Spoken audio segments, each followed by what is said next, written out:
This video is made for adult collectors because bro comes with a large sword. It's really neat seeing at a retail level how... No, you're not invited. You're not part of this. Go away. Shoo. It's interesting to see how on a retail level how these things have like evolved over the years from being horrible to pretty freaking good. You know what? We'll invite him again. It's fine. And our mod... To me, the king of leader class Transformers has always been the Revenge of the Fallen Optimus Prime. Because, I mean, come on. It transforms almost just like the film model. It has a bunch of 2009 jank, but even still, for a 2009 retail toy, it's pretty freaking accurate. Not to mention, I enjoy transforming it. I know there are some people who don't, and I completely understand that, but I love it. But it is starting to show its age, and now with modern transformations, they've been able to better refine the conversions and get things to feel more solid and sturdy. So with that in mind, we are hit with my most anticipated figure of the year. This is Studio Series Age of Extinction Leader Class Optimus Prime. And does it beat out the Revenge of the Fallen one to being my favorite Leader Class toy? Do we have a new king? Let's find out. There is the topic of more paint, and yeah, I wish the gray was metallic. A lot of it doesn't rub against anything to scratch during transformation, so like they could have probably painted it, but once we get to truck mode, you'll understand where all the paint went. The level of detail though here is incredible. Just like Galvatron, they got all the sculpting on point, but here there's no silver. However, the lack of paint doesn't mean the gray mushes any of the details. The sculpting does that thing where it like casts just enough shadow to make the details pop. There's also a nice mix of dark gray and light gray, and I feel like when they do Nemesis next year, he's gonna be mostly dark gray like the DVD Voyager. Speaking of the Voyager, here it is, a tiny bit taller. However, the new one feels nicer, has better tolerances, weighs more, comes with more, and has more complex engineering. Like the plastic on the old one is so like paper thin feeling compared to this. It's weird. The new one feels really nice in hand. There's nothing that wants to come off or out of place, though I have been told some people have had a heel that likes to pop out every once in a while. What's good is it just pops back in, but that can be annoying. Fortunately, mine doesn't have that issue, but the smokestacks on the legs, I'm not a big fan of how that looks. He is a tad on the chunkier side. In the film, this design kind of cleans up and slims him out. However, that design is like impossible to make at a $50 toy that looks accurate. Third parties have like worked the magic and stuff, but they are way more expensive. For what this is, I think I can do with the small amount of extra bulk he has to get this thing to work. The backpack still exists, but it's a lot more condensed and it doesn't ruin the front on silhouette, which is really nice. A lot of the other ones just kind of stick out and you can see it from the front. And as I said in one of the other Age of Extinction / The Last Night Prime videos, I'm so used to seeing this design with a backpack because of all the toys that it feels slightly off to me when he doesn't have one, because the toys have programmed my brain to make me feel like a backpack is normal. It's kind of funny. What's also kind of funny is these two figures right here cost about the same in US dollars from their retailer stores. However, the YOLO Park one is a much smaller labor cost because you build most of it and it doesn't transform. So if you want to only spend like $50 to $57 on an Age of Extinction Prime, you have two options, one that transforms and one that doesn't. The YOLO Park one was very well articulated, and with this one transforming, you'd think it wouldn't be as articulated, but oh lord, it can hit some pretty iconic poster and film shots. It's kind of wild, but I'll show that later. Head sculpt is great, though this is the only part where I think the details are a bit mushed because of the lack of paint. The backpack also sits on a mushroom peg, so you can just take it off if you don't like it, and you can still see the smokestack detail on the back and stuff. Like, that's really cool. You do get the Sword of Judgment. It looks great with the same level of detail as the base figure, and it splits apart so you can put it in other 5mm hands because it's the stub at the end. You get a shield, which looks pretty great with all that nice shaping on it. You also get a square. The square is important, but I do have a couple of small nitpicks with this. In Age of Extinction, his sword stores on the front of the shield in one shot where he pulls it out, and I wish there was a 5mm port on top of the shield to put the scabbard in, and to split the shield in half, you have to actually pull it apart. I do really wish there was like a double hinge thing instead of having to take it apart, but he looks great wielding both. And then they surprised me by adding something I didn't think we would ever get on any of these Age of Extinction Prime toys, because while fighting Galvatron, he uses and loses his original Energon swords from the first 3 films, and they included it here. It mounts on a peg in the wrist so you can recreate that sequence where Galvatron and him are brawling on the street. I really wish that fight was longer. Having this and Galvatron really makes me want a Voyager Lockdown, because all that old one is way too small in comparison to these two, and with the new engineering that they're able to do in these things, I would love for them to try Lockdown again. Now back to that articulation thing. He has a lot. Some of it is a tad limited, but there is enough here to do some really cool stuff.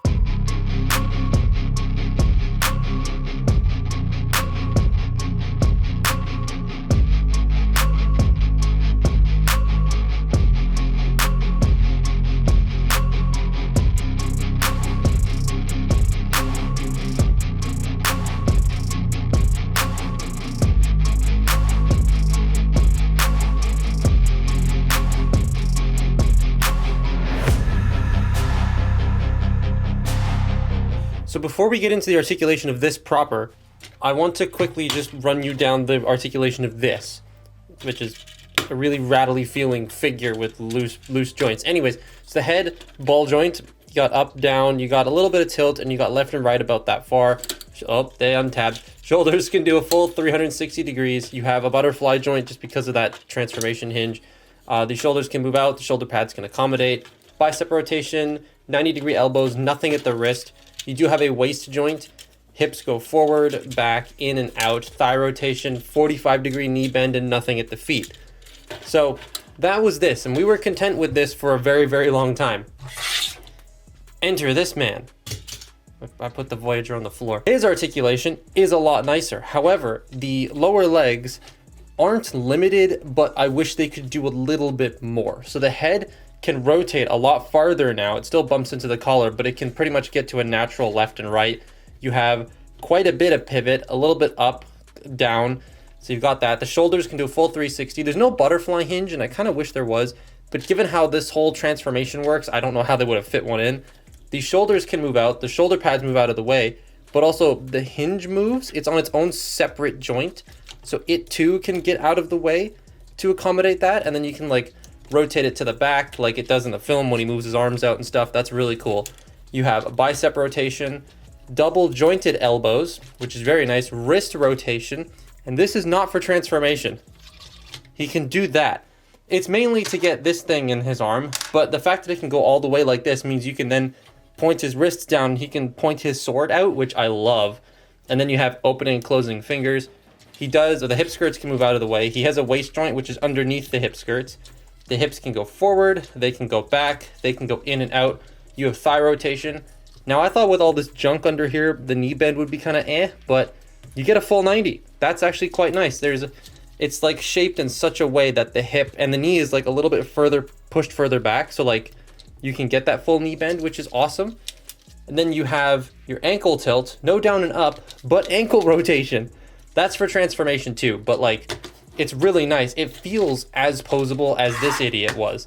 However, this idiot, you can get the legs to go up really high, and I wish this could do that. It can't. I wish it could. It would have been nice. But yeah, he's super posable, super fun to do. Again, you can lift that up and put the sword back there. You can take this off. So like, it's nuts. It's wild. You can make him look so good. Now, this does some really cool and out there things on the transformation, borrowing ever so slightly from the Voyager. It adds on to that, but in a good way to make this transformation intricate and complex, but fun at the same time. So I just sat down to transform the size comparisons I want for the vehicle mode, and this is just ready to like pop open. I got to be very careful. That's why I'm grabbing it here and not here, because it's just ready to go and like explode out because nothing wants to peg that this thing has aged. Anyways, this thing's transformation is kind of wild. It's like Galvatron, where a lot of it is him flipping inside out, but like the backpack does some neat things, the legs do some really neat things. It borrows maybe like 1% from the Voyager, and that's literally that fact that the legs end up like this. So it's really cool, and it blew me away, and the instruction manual was thick. So to start with, what we're going to do is, what should we start with? The backpack. So you want to unpeg these two side sections here and then just bring them out. And then you're going to click this down, the front section here. You're going to bring this down, rotate this 180 degrees, fold these in, and then this will peg into this little peg right there. So you just fold that in, it'll peg into place. There we go. And that's the front pretty much all done. Now we're going to do the torso. So what you want to do here is you want to come under here and split this, and then just shimmy it above the collar section, which is a little bit difficult at times because I got a camera in my face. There we are. So once you get that up, you're going to rotate this section in. You're going to bring these out, You're gonna bring this whole assembly, just like flip it back. You want to take the hip skirts, fold them into the torso, and then bring them up. Yeah, the hip skirts become the front of the truck. That's kind of wild. Then once you have that, you want to take this section and shimmy it back. Bring the front of the truck down, and then it's going to peg into these two panels here. And that's the front all done. Now we're going to rotate the waist, and we're going to take this hip skirt section, fold it up, and it'll peg in underneath. Now we're going to focus on the arms. So you bring them out, you straighten them out, you fold them down like this. You bring this panel here and you bend it down. Then you pop it open, and then you bend it back straight to place. Then you fold the arm at the double hinge at the elbow, peg it into that, and then you bring the shoulder pad up and peg it into the elbow, and that's an arm all done. Now, one thing you have to make sure of is make sure this is entirely pushed back as far as it can go. Otherwise, these will just not peg in. And I've had them pop out a couple times. I'm like, oh, why? Because these have to be pushed as far as possible. But once you get that done, you want to bring them up. Now, don't peg them in here just yet because they have little hook clips that need to go into the doors first. So get it hooked. Oops, the shoulder pad's come undone. Get it hooked into the doors and then peg it together at the side, and just make sure everything's nice and tightly squeezed into place. And that is the front of the truck with most of the sleeper cab done. So now we work on the legs. So you want to fold the feet down and then rotate them 180 degrees and make sure they are straight. Then you want to take this section back here, pull it out, and then just bring that out like that. Then you rotate the legs 90 degrees and you fold out this section, and that will bring these gas tanks out. Fold out the trailer hitch, close this section back up. Do that on this side, bring this out, trailer hitch, fold this back up. Now you want to make sure that's all straight. Take these back sections here, fold this in, fold that up, and then fold that in. So put that on this side, fold this in, fold that up, fold that in. Now we want to get everything pegged together. So we're gonna start down here at the trailer hitch, get that lined up, then get this lined up, then get these lined up, snap that all into place. And then this section here is going to accordion down, and it will peg into the top front section. You want to make sure that gets really nice and squeezed together because it is pretty stiff. Then you take this section here and bring it around. It's going to peg into this and peg into the front here. So I find it easier to look underneath just to make sure that this whole entire thing gets squeezed together. Now you notice I'm struggling here, right? And that's because this double hinge has to be as far back as it can possibly go for everything to line up. If it's too far forward, nothing's gonna work. So you have to make sure that it is very much as far back as it can go. And then you peg that together. And there you have the truck mode. That's a really fun transformation to do back and forth, even though it is complex. And it's because everything just works. It's very nice. That is an incredibly clean truck. And there's all the paint. There's a lot of silver and red on display here, and a lot of blue. It's so clean. There's nothing egregious hanging off the back or the bottom. There's the trailer hitch, and that can store the weapons, but it also fits a trailer. And man, that with the 86 trailer looks sick. They molded in the tail section. They got the grates on the back. They pinned all the wheels. Oh, and there are Western Star logos all over the place, hence why the truck looks so good, including these ones that say OP on them for Optimus Prime. That's a nice touch. It's also a dense brick. Everything sits pretty solid, and it has a very nice hand feel. And it looks great with like Galvatron. Now we just need to get the rest of the casts. It's like we can stick it all here. I love this thing. I think for me, this is taking the spot as my favorite leader class toy because it's a bit more manageable than the old Revenge of the Fallen one, and it feels more refined. There is the conversation of price and product versus back then, but inflation, cost of living, cost of good, a dash of corporate greed, and manufacturing cost come into play, and that's very boring. I've talked about that enough. I 100% recommend this thing. It's really fun and chunky while still being articulated and well built, and I think for what you're getting, it looks great. But that's my look at Transformers Age of Extinction Studio Series Leader Class Optimus Prime. That is a mouthful. Follow me on Twitter and Instagram, and I'll see you next time. Bye bye.